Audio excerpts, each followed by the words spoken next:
Great. Megan, thanks so much. It's really terrific to be here and very much looking forward to this conversation with our terrific panelists. I'm going to start, Congressman Langevin, with you. I think it would be useful to have this discussion about Congress's role in cyber, looking back as well as looking forward. And you have been a leader on cyber in Congress for so many years. I remember when we first met in 2007, I think, I was on the CSIS Commission on Cybersecurity for the 44th President, which you co-chaired. And you were already at that time a recognized expert in cybersecurity. And a lot has happened since then. How have you seen the thinking in Congress evolve from when you first arrived to today? Well, first of all, Suzanne, thank you for the introduction and thanks for moderating the panel today. And you likewise have been a strong leader on cybersecurity for many, many years now. And I've enjoyed our collaboration and interactions together going back to, yes, the CSIS Commission, and appreciate your work both in the private sector and in your leadership at the Department of Homeland Security when you headed up NPPD and all the work that was done there, and then of course most recently on the Cybersecurity Commission. So the work in Congress has evolved over time. The awareness has evolved over time. It still is a work in progress, not where I'd like it to be yet, but getting closer, getting better every day. But the having commensurate action, that would help too. Although we had a lot of wins thanks to the Cybersecurity Commission and all the great commissioners who contributed their time and talents to crafting an impressive final report. And they came up with 80 recommendations, and we were able to put those into 55 legislative proposals, and then 27 of those were actually enacted into law, including creating the first ever Senate-confirmed National Cyber Director position. But going back, for me, I first became aware that there was a cybersecurity problem when I was chairing a subcommittee on Homeland Security Committee that had jurisdiction over cyber, but it also had jurisdiction over all the emerging threats like chemical, biological, radiological, and nuclear threats to the country. And I thought really that was where we were going to be spending most of our time. For all of us, 9/11 was still fresh in our minds, of course. And so I figured it was the chem bio-nuclear threats that we were going to have to be most concerned with, until I got this briefing from the two researchers from Idaho National Labs that had uncovered a way through a cyber attack, through using inserting malware into computer systems logic controller systems, affecting SCADA systems, where you could actually cause physical damage to, for example, a generator that they caused it to spin up out of control and blow itself up. That I actually could see how a cyber attack could cause physical damage. And then we did a deeper dive in looking at the critical infrastructure sector, especially the electric grid, to see if they were prepared. And although the owners and operators said, "Oh yes, we're fine, everything's good here, we take cyber seriously and we're prepared," they clearly were not. And even to this day, they're significantly challenged, as we just saw with the Colonial Pipeline cyber incident. So we've come a long way with, where, at least for where I was and now where I am today.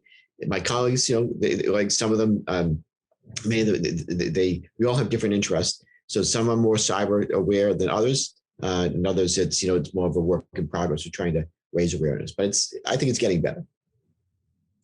Yeah, that's my sense as well, and it sort of parallels what we're seeing in the public at large and in the private sector too. So not surprising that there's been some maturation in the understanding and thinking over the years. Tom, you too have been at this for a long time. I know that you worked with my former deputy at DHS, Phyllis Schneck, when she was at McAfee, and before I convinced her to come to DHS in 2014.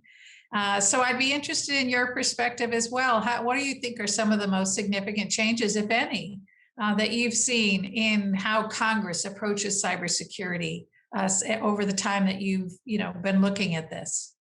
Well, it's a great question. And the first thing to say, it's really an honor to be on the same panel with you both. You both have done so much for an extensive period of time, really changing the debate, improving the debate.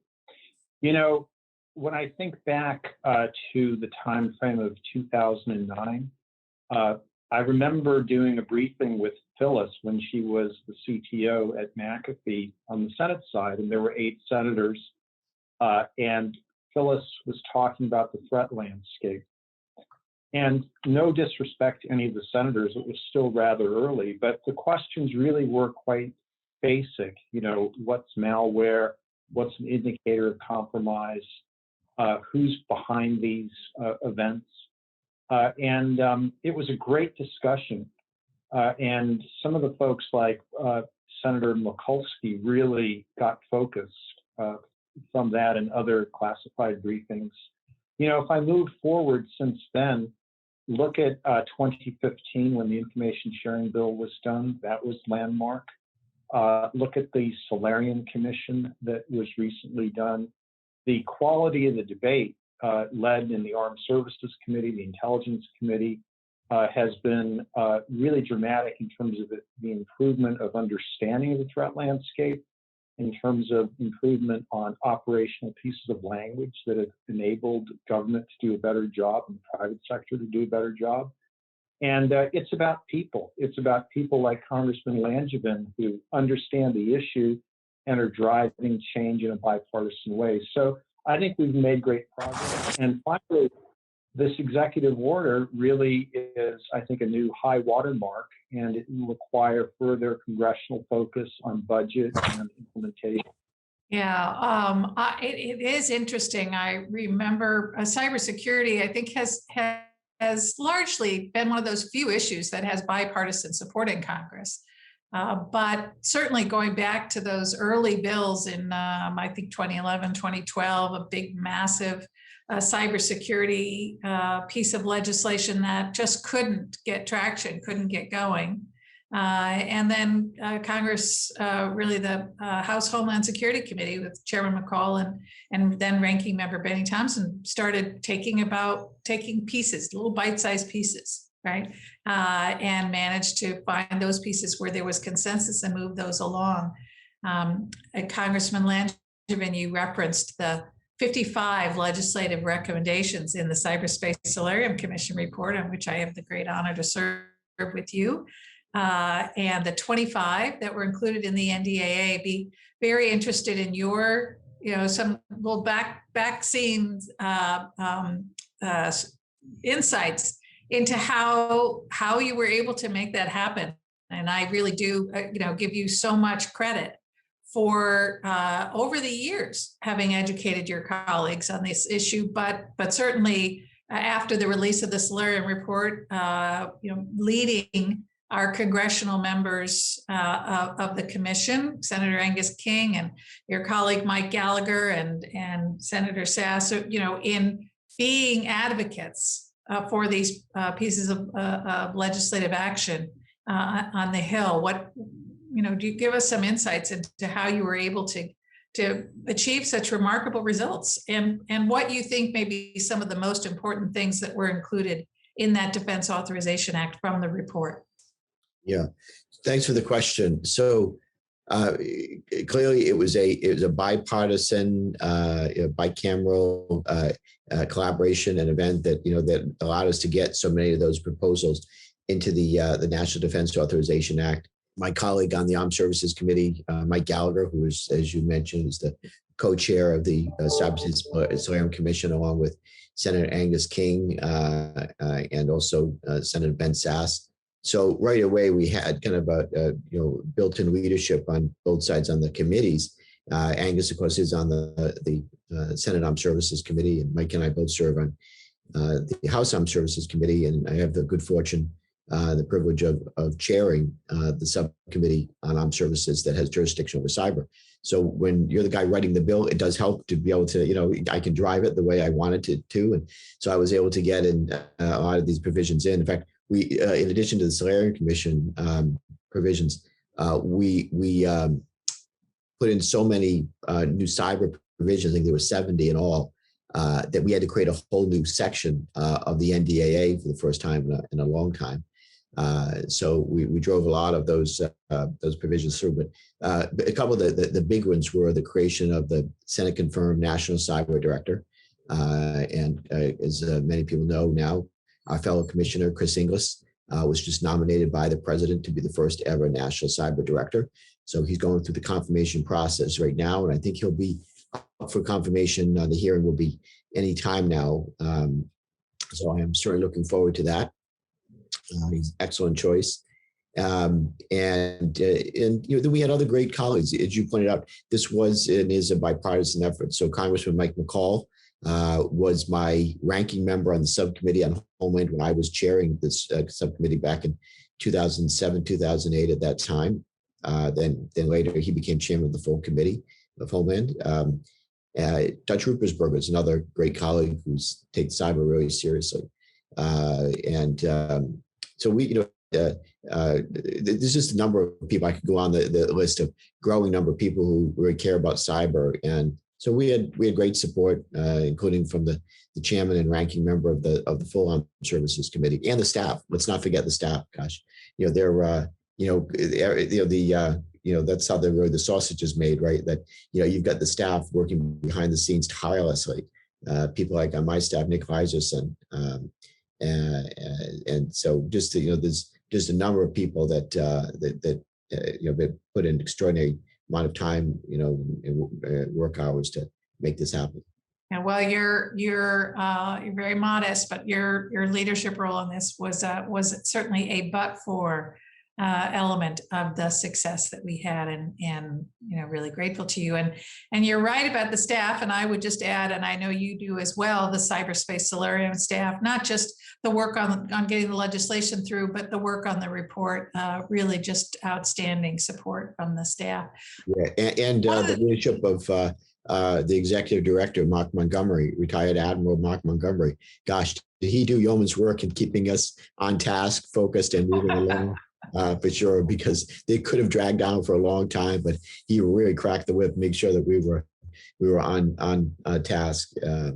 One of the other provisions too, I should mention, that we got through was the provision to allow CISA, your previous organization that you led when it was MPPD, and to allow them to do threat hunting on other government networks. I mean, can you believe that? They just most people don't realize that CISA did not have the authority to do threat hunting on other government networks unless they were invited in, and they didn't get invited in because no agency wanted to look bad, so they kind of stuck their heads in the sand and see no evil, hear no evil, and the CISA couldn't do its job effectively. Now they can do threat hunting on other government networks and follow the threats and the data where they go. Yeah, that was critically important. Authority, as was the subpoena authority for CISA. Again, most folks don't understand, but it's very, very narrow and limited subpoena authority, but it is essential when they see a public-facing industrial control system, for example.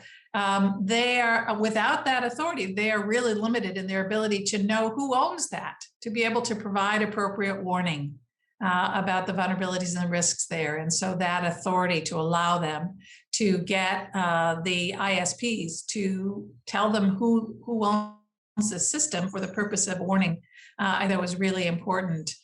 Tom, from the private sector perspective, and really as an entity that has a lot of information about your customers that the government might want to have, I'd be interested in your thoughts on that and the kind of role that you see a company like McAfee playing in helping to ensure that shared common situational awareness across the public and private sectors, and particularly the joint collaborative environment that the Solarium Commission recommended, and that is addressed in the NDAA as well. So innovation matters. Innovation every 6 months, every 12 months, matters. The information sharing environment we have today at DHS, for example, the AIS system, it's a good, solid system, but it does have limits.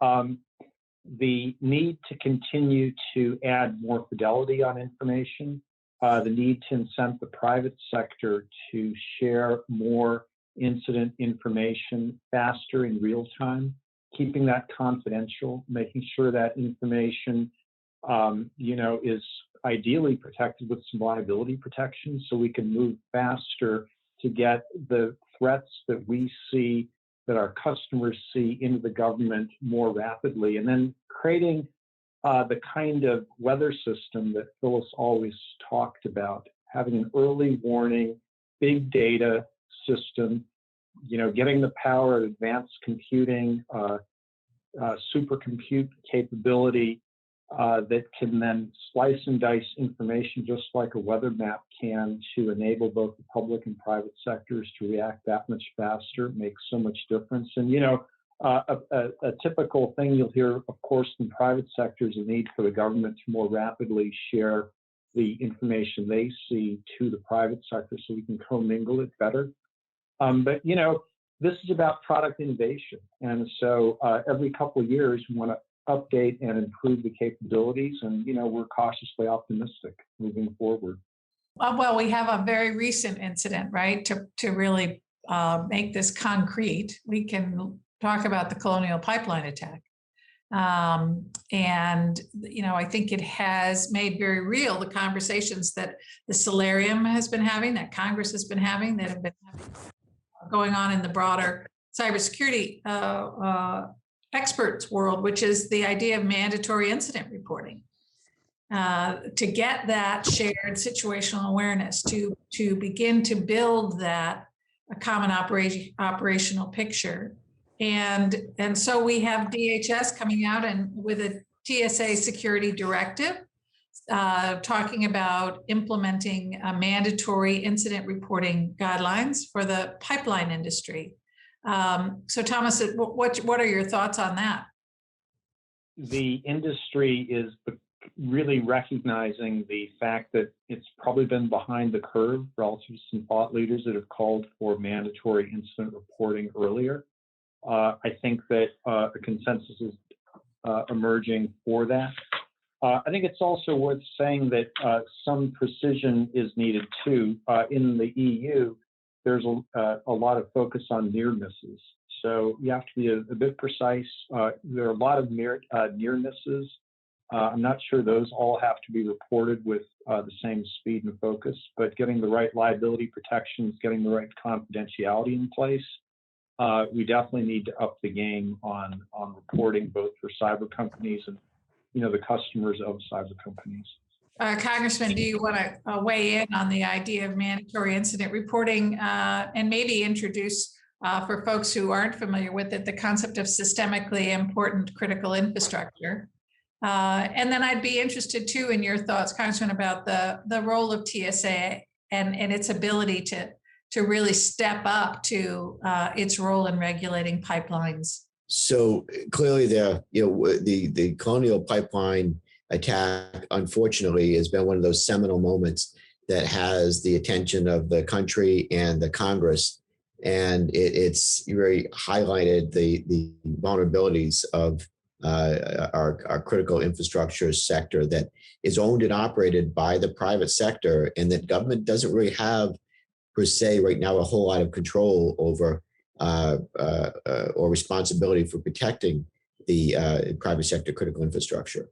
So this is a topic that had, commanded a lot of attention, as you remember during the Cyberspace Solarium Commission, and you raised the issue that we coined the term SICI, for lack of a better acronym, but systemically important critical infrastructure, recognizing that there's some aspects of industry in this kind of critical infrastructure that, if the company is attacked, say like Colonial with a ransomware attack, that it's not just the company that has a bad day, but the country has a bad day and can shut things down and could lead to not only inconvenience, but physical and economic damage being done. And, the Colonial Pipeline, by the way, incident could have been much worse.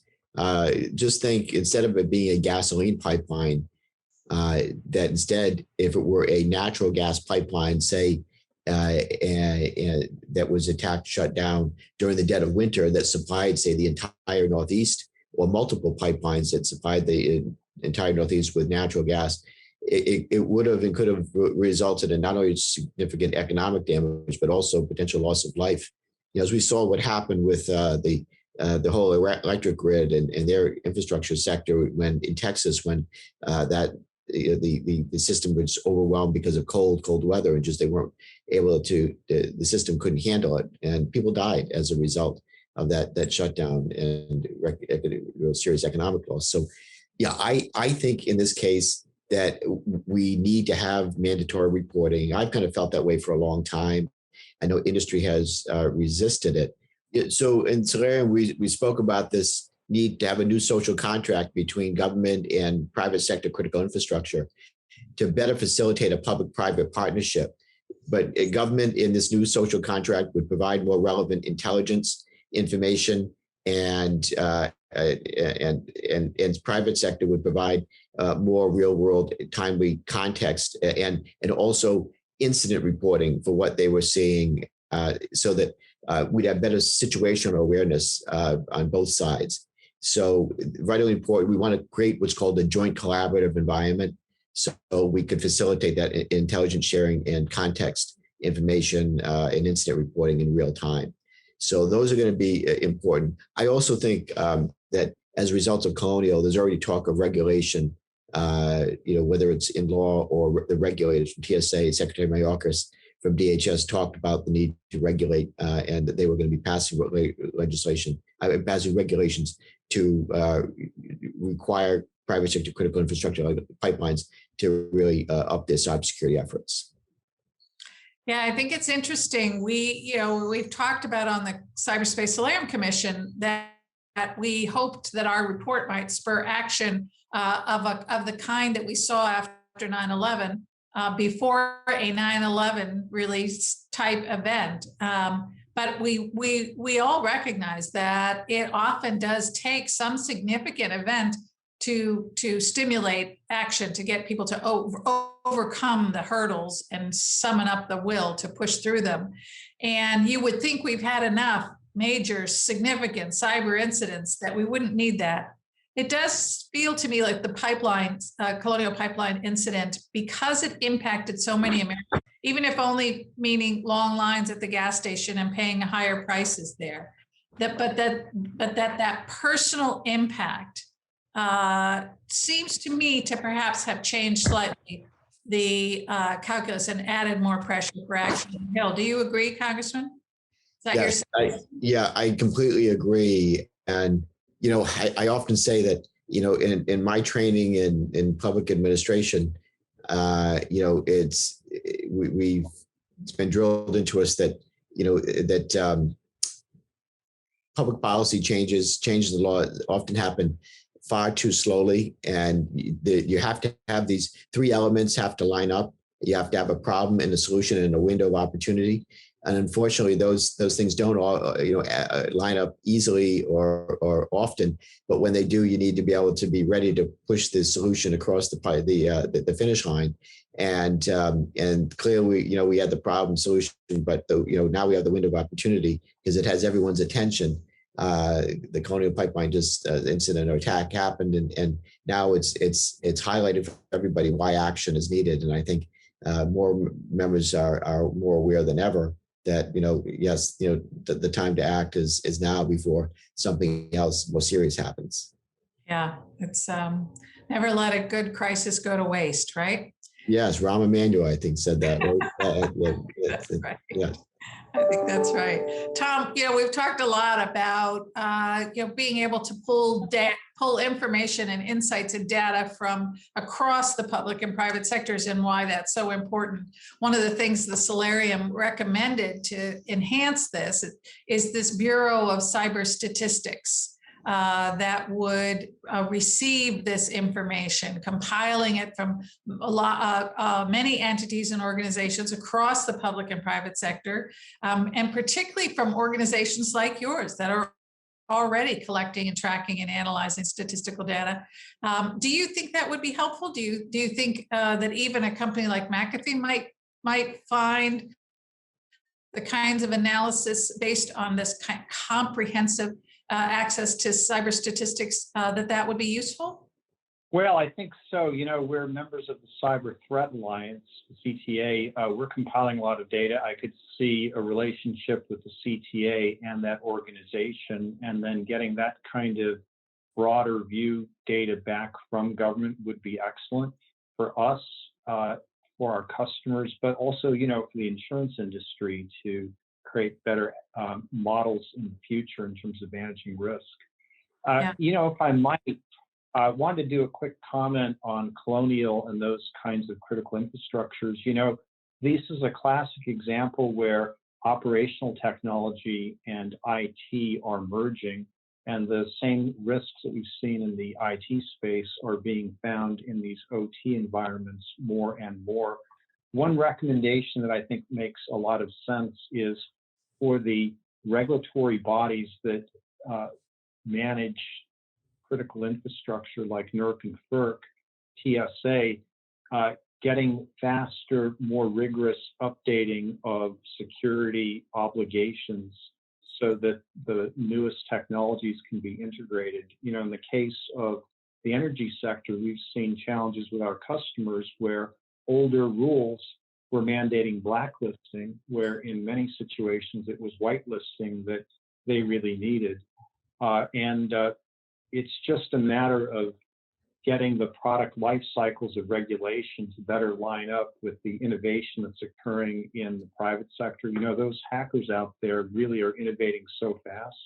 So I know this is a whine and a wail that you've all heard before, but Colonial, I think, is a good example of the need to really put extra focus on that. Yeah, Tom, I could not agree more, both on the importance of making sure that both government and industry understand what's out there in terms of that innovation that you talk about.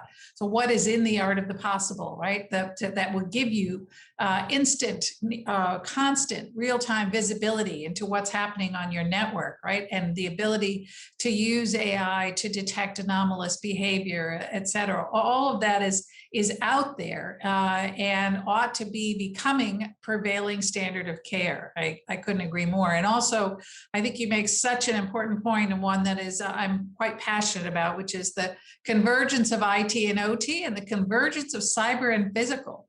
The other thing that Colonial Pipeline experience reminds us is that cybersecurity needs to be a continuity of operations issue. It needs to involve not just your IT folks, but all your operations folks and your, ideally, those on whom you are interdependent and those who depend upon you, so that you can mitigate the consequences. I thought it was impressive that the administration, I thought, moved very quickly to ease restrictions on truck deliveries of that gasoline when the pipeline shut down, so that they could mitigate the consequences. That's the kind of contingency planning for analog solutions, if you will, that I think is so important. And I do think that having, yeah, go ahead, Congressman, please. I was just going to say that, you know, one of the provisions that we called for and created, resulted coming out of the Cyberspace Solarium Commission, was the Joint Cyber Planning Office at CISA. Now that they will be driving this, you know, the kind of the planning and wargaming out, if you will, of cyber attacks or incidents and response, so that we can kind of plan these things out and be prepared for what might be coming down the pike. And they'll prioritize of, you know, what the most serious threats that we face and how do we prevent them and how do we respond. Yep. And they will rely heavily, I'm sure, in doing that on the National Risk Management Center, which benefits from looking at critical infrastructure across physical and cyber. So I think that's exactly right. And thank you for bringing up the Joint Cyber Planning Office. We did get a question. We got a few questions in advance here from the audience.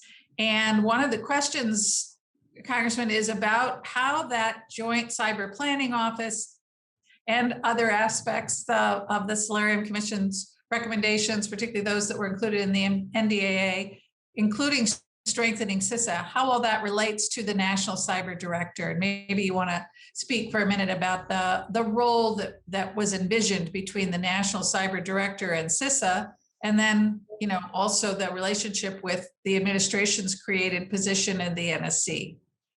Yeah, so the National Cyber Director is going to be the principal advisor to the president on cybersecurity issues. And again, I think we have a great person in Chris Inglis who will be that advisor, and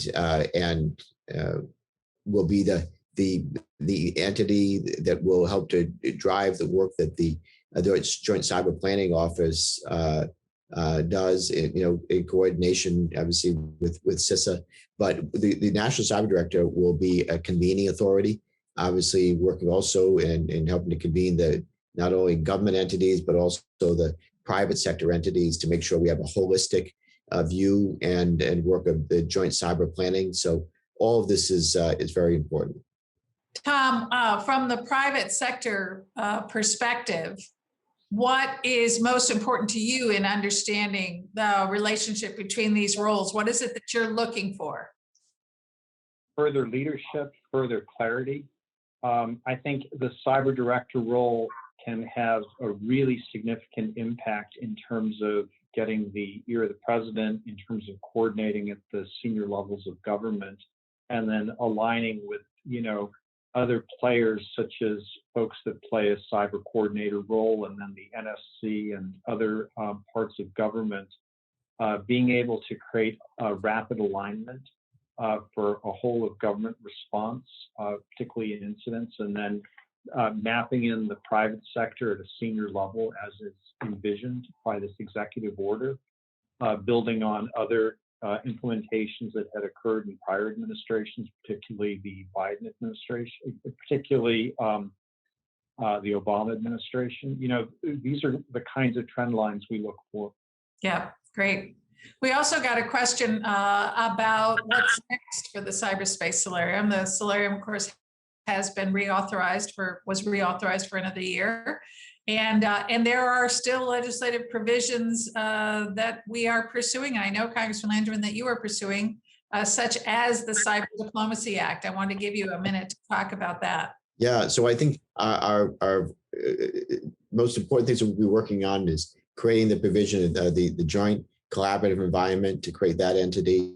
Also, the Bureau of Cyber Statistics that you raised, and then passing the Cyber Diplomacy Act, which is on track right now. It's working its way through the House. There's a lot of bipartisan support, but we really need to have U.S. leadership established again on the international stage. It really was dismantled under the previous administration, and we need to revive that. You remember, the previous administration eliminated the ambassador level cybersecurity position at the State Department, and really created a vacuum or a void on the international stage in terms of cyber security leadership. So the Cyber Diplomacy Act would reestablish an ambassador rank position on cyber and create a bureau underneath that entity, so that it would be the Bureau of International Cyberspace Policy, to report to this new undersecretary or ambassador rank position, and would be, again, have a presence on the international stage, so that when international rulemaking bodies are meeting or policy-making bodies are meeting, that we would have that presence there, because our absence has been felt, and our enemies and adversaries have filled that void, that vacuum, if you will. They've been all too happy to do that, in many ways to our detriment and that of our allies. And I suspect to the detriment of our private sector companies. Tom, do you have a view on that?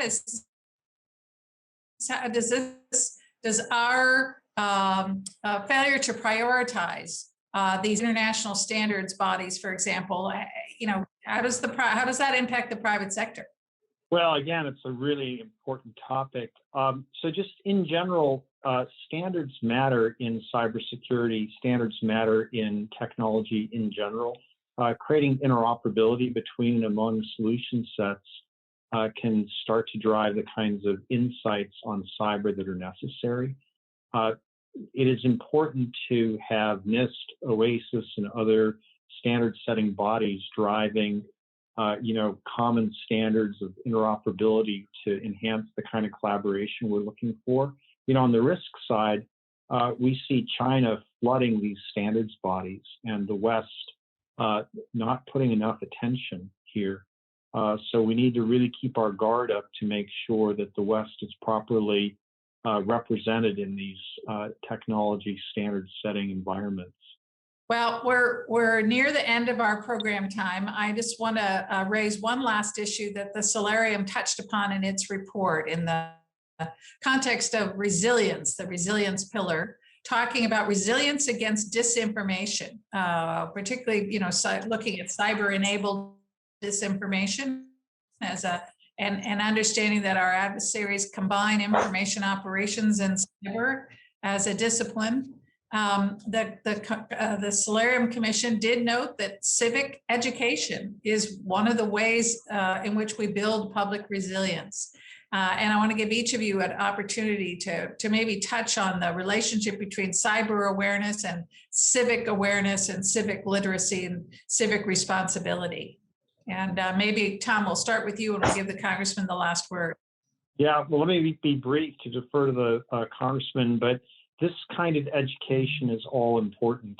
So much of cyber good practices are about understanding good password management, understanding just the basics of cyber hygiene. So that broad-based education is an ongoing effort. And this idea of the civic responsibility, this idea that we're in this together and that we need to collaborate together, that organizations and individuals need to work when we see or hear something that's of a concern. Let's go trust the authorities and work with them to create a better environment for all. Yeah. First of all, before I give my final remarks, I just want to say what a privilege it's been on here with Tom. And thank you, Tom, for your work in cyber and the contributions you've offered here today. And Suzanne, it's been great having you moderate. Influence operations, cyber operations, all really, really challenging going forward. And the most disturbing of which, and it's corrosive of which, is the influence operations and the misinformation campaigns that are going on. And I know that you've been a great supporter and leader on this, Suzanne, on the Cyberspace Solarium Commission, advocating for stronger civics education. It's one of the best ways we can build in cyber resilience, if you will, or resilience to our system against misinformation, disinformation campaigns, and it really instill and help to create critical thinking on behalf of our citizens. And it really can't start soon enough. We need to build that in at a very early, very young age, K through 12. So instilling good cyber hygiene programs to make sure that on the technical side, we're staying cyber secure and resilient. And then also on the information side, having stronger civics education, both for kids and adults, so that we can discern better the information that we're taking in, and doing fact checking on our own, to not just rely on just one source, but looking at multiple sources. That's what's really missing right now, and where we need to go among the electorate and our citizens to make sure we're building that resilience in. Well, Congressman, thank you. And you were, again, a leader on this issue long before I took it up as a cause. So, and once again, I'm learning from you. So thank you so much. Thank you for your leadership in Congress and on the Cyberspace Solarium Commission. And Tom, let me join in the Congressman's thanks to you for all that you're doing on the front lines as well. And thank you both for a terrific conversation. Really enjoyed it.